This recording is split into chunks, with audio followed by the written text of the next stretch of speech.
Cansancio persistente o fatiga extrema, pero que no se va cuando dormimos. Por otro lado, cefaleas, dolores de cabeza, embotamiento, ¿no? Esta sensación como si nos estuviesen apretando la cabeza de afuera para adentro, que muchas veces nos genera dolor en los ojos, como una puntada. En los ojos de adentro hacia afuera, esto da mucho miedo. Por otro lado, solemos tener vista borrosa. Es decir, no tenemos una falla en la vista, pero no podemos ver bien, sobre todo a la mañana. Cuando nos despertamos, nos ponemos los lentes en caso que los necesitemos, pero así todo tampoco podemos ver con los lentes puestos. También esta sensación de inestabilidad permanente. No es mareo, no es vértigo, pero no estamos nunca con estabilidad. Esto seguramente nos da mucho miedo de salir de casa porque nos genera mucha incertidumbre, nos puede generar hasta incluso agorafobia. Nos quedamos encerrados en casa porque tenemos miedo, imagínense, inestabilidad permanente, dolor de cabeza, embotamiento, falta de energía. Por otro lado, terminamos de comer y sentimos que es como si nos hubiéramos tomado un vaso entero de vodka, pero no tomamos nada de alcohol. Y por el contrario, si tomamos vino, media copa de vino, ya parece que nos hemos bajado 2 tubos directamente, 2 botellas enteras. Todo esto tiene que ver con que estamos embriagados sin tomar alcohol. Es una forma química de nuestro cuerpo, sobre todo de nuestro metabolismo digestivo, que va a estar creando el alcohol y nos vamos a estar embriagando sin tomar una gota. Hoy te voy a contar cómo darte cuenta, cómo identificarlo, pero sobre todo cómo vamos a tener que generar un patrón de comportamiento, y nos va a llevar tiempo sobre todo, para poder mejorarlo definitivamente. Comenzamos. Es muy típico terminar de comer a veces y sentir que hay una distensión abdominal muy grande. Como si hubiéramos comido muchísimo, pero quizá fue solamente una cena liviana, una ensalada, un pescado, pero así todo la barriga está inflada, no inflamada, inflada. Y si pueden identificar que esto se acompaña quizá con un estreñimiento persistente, no van al baño a lo mejor 2, 3 días o más, ¿no?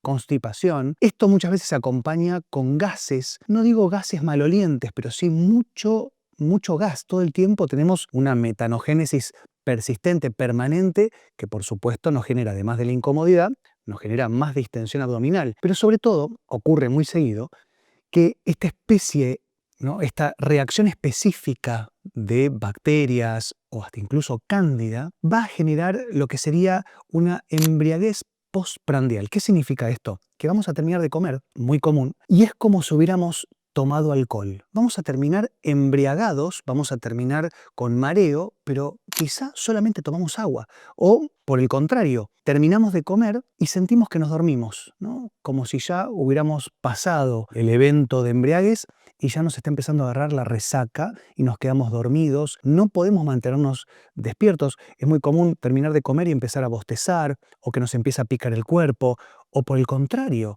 no podemos pensar, tenemos como una falla en la capacidad de razonar, y no estoy diciendo sobre todo en pensamiento lento, todo lo contrario, no podemos dejar de pensar. Este pensamiento rumiante, hiperactividad mental, no podemos controlar bien los pensamientos y tenemos una mala relación con la realidad, ¿no? Estas cosas de ¿por qué me está pasando esto a mí? O ¿por qué estoy viendo un problema cuando en realidad no lo es? ¿Y qué pasaría si yo les dijera que esto tiene que ver con un metabolito, es decir, con una sustancia química específica que sobre todo se fabrica en el hígado, por supuesto que se fabrica en el hígado como todo, y que no nos está permitiendo poder desintoxicarnos adecuadamente de la fermentación que van a llevar adelante no solamente las cándidas, los hongos y las bacterias, sino también son muy similares al alcohol? Es decir, cuando nosotros tomamos alcohol, esto se va a transformar en etanol, y que a partir de un metabolito que es el acetaldehído, y me parece importante que por lo menos tengan en cuenta el nombre para que por lo menos le podamos poner, ¿no?, un rótulo a todo esto, acetaldehído, va a transformar todo esto en algo digerible y evacuable. ¿Qué quiere decir? Nosotros quizá tomamos mucho alcohol, el acetaldehído lo va a generar, lo va a transformar en acetato para que nosotros podamos después tirarlo por el inodoro. Ahora, el acetaldehído, así como importante que es, también lo que va a generar es mucha toxicidad, porque es un metabolito bien tóxico. Pero por supuesto, es el camino que tenemos que pasar para poder transformar el alcohol, que es un tóxico, en algo digerible para después poder descartarlo por el inodoro. Ahora, cuando nosotros tenemos una fermentación permanente, ¿no? Cuando tenemos, en lugar de un intestino, tenemos una cámara de fermentación persistente, lo que va a ocurrir es que ese mismo metabolito, el acetaldehído, va a estar en sobrecrecimiento y no lo vamos a poder descartar. Es como decir, por ejemplo, que tenemos las bolsas de basura abiertas en casa y el camión de basura nunca pasa. Eso va a empezar a generar toda una intoxicación muy grande que va a empezar a generar, por supuesto, problemas a nivel psiconeurocognitivos, como decíamos antes, mala gestión de los pensamientos, hiperactividad mental, vamos a tener dolor de cabeza, ¿no? Porque todo esto nos genera una irritación cerebral, una neuroinflamación y hasta incluso en parte neurodegeneración. Por otro lado, vamos a tener dolor. Vamos a tener dolores articulares, musculares y demás, pero sobre todo mal gestionados. No es lo mismo tener dolor y saber que nos vamos a curar a tener dolor persistente y que esto nos dé miedo. Cuando nosotros entendemos que el dolor no es en una región, sino en varias, o migratorio, primero nos duele la cabeza, después nos duele la rodilla, otro día nos duele la columna, y esta sensación o este dolor mal gestionado se acompaña de angustia o ansiedad, estamos hablando de falta de energía mitocondrial. Cuando hablamos de mitocondrias, son estos pequeños orgánulos que tenemos adentro de cada una de las células y que funcionan como una usina eléctrica. Nos van a dar energía, literalmente energía, en formato de ATP, que es la moneda de intercambio de energía del cuerpo, pero también las mitocondrias fabrican agua, literal. Agua estructurada, agua metabólica, es el agua que nos pertoca a nuestras células como especie. Si nosotros tenemos una función mitocondrial, por lo menos sobrecargada, ni hablar si tenemos una mitotoxicidad. Es decir, con estos residuos de fermentación estamos intoxicando las mitocondrias, entonces ya esto se pone en cortocircuito. Vayan sacando la cuenta. Ya hablamos de que estamos teniendo una neuroinflamación, una fermentación excesiva a nivel digestivo, un hígado que está por lo menos tocado y está funcionando a destiempo o sobrecargado, estamos teniendo una falla eléctrica. Todo esto va a empezar a generar un impacto directo y vamos a combinar. Acá es donde todo se empieza a transformar en la tormenta perfecta. Por supuesto que todo esto nos va a hacer sentir mal, pero sobre todo, imagínense si empezamos a combinar inestabilidad permanente, dolores de cabeza, dolores, por supuesto, digestivos, ¿no? Abdomen insuflado, inflamación postprandial, por supuesto, mal descanso nocturno. Nos vamos a despertar de noche y nos vamos a levantar cansados. Por otro lado, vamos a tener baja energía y mala gestión de los pensamientos, mala gestión de la relación con las personas, ¿no? Esto que empezamos a escuchar todo el tiempo, que la gente nos esquiva porque ya no tenemos el mismo humor que antes, ni por supuesto la misma tolerancia. Pero a todo esto le agregamos que no podemos ir bien al baño porque a lo mejor tenemos periodos de constipación donde no vamos y si vamos lo hacemos con descompostura, con diarrea. Por otro lado tenemos gases que nos generan mucha incomodidad, pero al mismo tiempo, además de la incomodidad, nos genera dolor, nos genera malestar digestivo. Al mismo tiempo, no podemos comer nada. Nos han dicho, y acá está la característica principal, acá es donde me parece que tienen que prestar más atención, y es que tenemos mala gestión del alcohol. Tomamos media copa de alcohol y parece que nos hubiéramos bajado una botella entera o dos. Y no solamente tenemos una mala gestión del alcohol porque nos emborrachamos fácil, sino que nos genera mucho disconfort digestivo. Y la misma sensación ocurre cuando nos dan un fermentado. ¿Cuántas veces nos han recomendado tomar estos fermentados de kefir, de kimchi, el té de miso, todos los que podemos preparar nosotros o compramos que son fermentados, y esto nos hace mucho peor? Es decir, si ustedes identificaron que un producto o un alimento fermentado o fermentable genera una intoxicación que le genera embriaguez y todo lo que les acabo de nombrar, claramente hay un desequilibrio microbiano en su microbiota, es decir, tenemos una disbiosis con endotoxemia, porque ya esto pasó a la sangre y nos está intoxicando el metabolismo, el cerebro, el hígado y todo el sistema inmune. pero también tenemos que entender cómo revertirlo, porque acá es donde aparece una opción bastante fácil, común, y que seguramente cuando lo ingresen en las aplicaciones con inteligencia artificial va a ser lo primero que les va a decir, ¿no?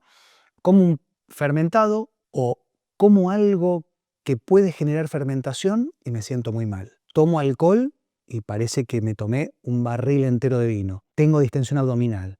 Tengo mala gestión de las emociones y de las digestiones, que es lo mismo en realidad. Automáticamente la recomendación seguramente va a ser que hagamos una dieta baja en FODMAPs, que sería una alimentación restringida de productos que pueden fermentar adentro nuestro. Esto puede ser un parche y lo he vivido en muchos pacientes. Yo no les estoy diciendo lo que los libros solamente pueden decir que hagamos y que eventualmente tengamos en cuenta, sino que también cuando yo esto lo aplico en la práctica clínica con pacientes reales, no solamente hablando de lo que aprendimos y lo que leemos en redes sociales, sino de lo que vi en pacientes seres humanos reales, entendemos que a veces esto incluso es peor. ¿Y por qué? ¿No? Cuando los libros van para un lado y la clínica va para el otro, es porque acá donde la experiencia la tienen que hacer ustedes. Y yo lo que les recomiendo es que independientemente de que hagan una dieta baja en productos fermentables, así se le dice a la alimentación baja en FODMAPs, que son alimentos reales,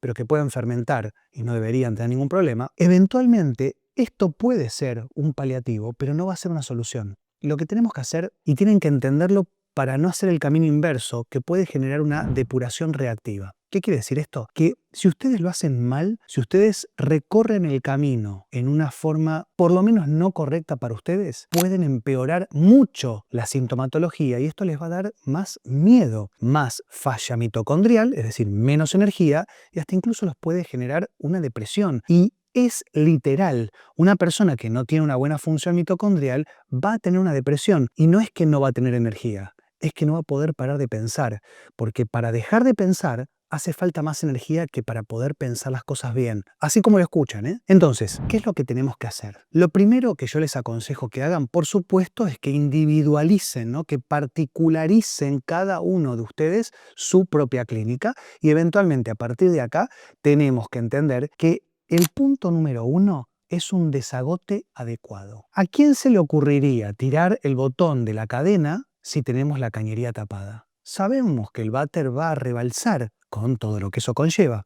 Entonces, dejen de apurar al hígado para que desagote si tiene las fases de desagote tapadas. Lo primero que tenemos que hacer es generar que el cuerpo, sobre todo el hígado, tenga un buen poder de desagote. Si lo pueden lograr, ya tenemos el primer paso dado. Si no, solamente van a rebalsar y esta crisis depurativa les va a generar más crisis neurocognitiva y digestiva a la vez. Entonces, ¿qué tenemos que hacer? ¿Por dónde empezamos? Y acá es donde tenemos que transformarnos en empoderarnos, ¿no? Tenemos que transformarnos en hacientes, tenemos que transformarnos en personas que hacen por su salud, porque la clave número 1 está en los músculos. Yo sé que esto suena un poco contradictorio y que muchas personas acá es donde se pueden frustrar, pero la realidad es que la única forma de mejorar el funcionamiento de desagote es moviéndonos. Si les gusta ir al gimnasio y hacer ejercicio levantando fuerza, genial. Levantando peso, perfecto.